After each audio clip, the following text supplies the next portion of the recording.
was going to give us 6 cameras, 3 for Chris, 3 for me, and 400 rolls of film. And he says, boys, what I want you to do is shoot, shoot, shoot. Well, what an opportunity we created for ourselves, paddling by fabulous monuments like the Parliament building in Budapest, and floating through the spectacular mountains of Yugoslavia. Chris and I were like all of us when we're learning a new skill. We were copying our heroes. And we passionately pursued those pictures like this fisherman working in Bulgaria, or these kids playing in Hungary, or this lovely town in Austria where we stopped to rest. But like all of us, when we're learning new skills, we muffed some too. And shortly after putting back in the water here in Passau, Austria, ran into a patch of really lousy weather. And it wasn't until the afternoon of the 3rd day that the sun finally broke through those black clouds, beaming a shaft of golden light on the 3 other canoes and a second shaft of light on the big castle at Durrance. It was spectacular. I grabbed my camera. Click! I get one picture before the sun goes back into those clouds, and I'm screaming at the top of my lungs, guys, I just got the cover picture, and I would love to show you that cover picture, but this is what I got. The lens cap was on. I was sick. I don't know how many times Adrian Bouchard had said, creativity without craftsmanship is like 1,000,000 times 0. Well, I'm happy to report that when you passionately pursue your dreams, you really can, at least some of the time, overwhelm inexperience. And Chris and I came back with enough pictures for the editors at the Geographic to lay out a 45-page cover story. And here is the amazing part. As you know, this was our first story, and it was selected by the readers of National Geographic as the most popular story they published that year. Chris, by seeing what is, that we're using National Geographic maps, and by imagining what can be, that they would actually want us to do a story for them, sparked an idea that transformed our lives.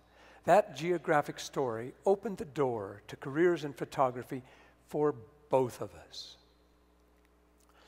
So let me ask you, are you seeing what is and imagining what can be in your lives? Are you adjusting your dreams and embracing new ideas? Are you harnessing your gifts to productive ideas? Because that's what it takes to spark ideas and transform lives.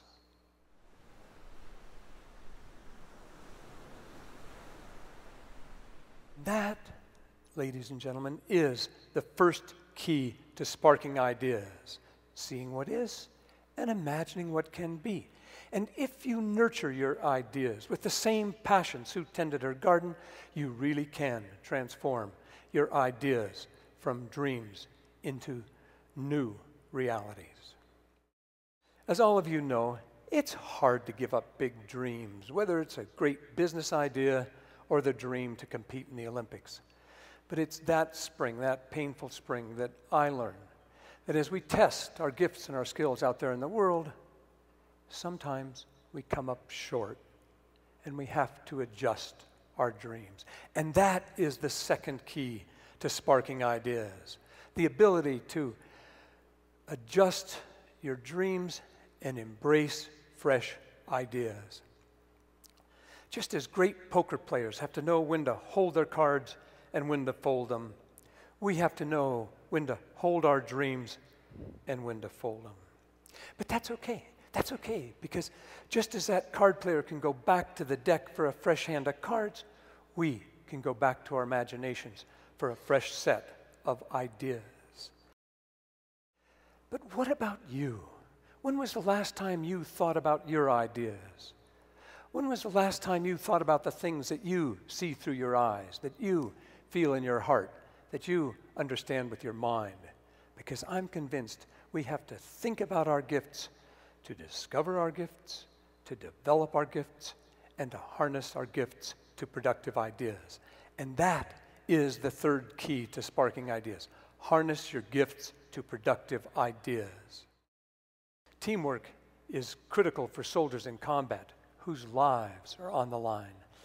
But I submit that teamwork is equally important for the rest of us, particularly in times like these when our dreams are on the line. Teamwork is the fourth key to sparking ideas. Teamwork takes time. Teamwork takes training. Teamwork takes trust. But when the going gets tough, it's teams that get jobs done. And when you get jobs done, you transform lives. The next morning, as we left the monastery, waving goodbye to the last of the nuns, I felt the release that we all feel when we let go of painful memories. And it felt great. And after a steep climb, we came face to face with this Romanian shepherd. And I was still feeling good. And I looked at him, just trying to say hello with my eyes. And he looked back at me intensely. Something happened, a connection, a visceral bond. And in that moment, I realized what the Mother Superior had been showing us. If we reach out to the people we encounter, we invite them to reach back in return. And that is the fifth key to sparking ideas. And when we do reach out to the people we encounter and invite them to reach back in return, you develop an understanding of people. And when you understand people, you understand their needs. When you understand their needs, you spark ideas to help them. And when you help other people, you transform lives.